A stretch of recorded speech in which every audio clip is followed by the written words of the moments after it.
kaluntaha u birmado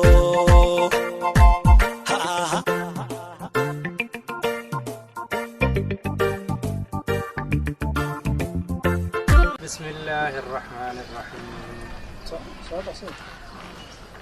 قل هو الله أحد الله الصمد لم يلد ولم يولد ولم يكن له كفوا أحد magacaygu waa Badri Axmed waxaan ka hadlaynaa hambalyo aan u dirayno Xamse Cabdi Barre oo lagu doortay maanta gobolka Bada Hoose Kismaayo waxaa mahad weyn celinayaa Ilaahay bacdi Allah mahadiisa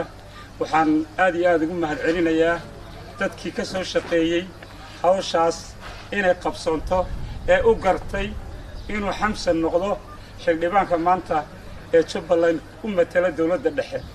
oo ugu horeeya madaxweynaha Jubbaland Axmed Sheekh Maxamed Islaam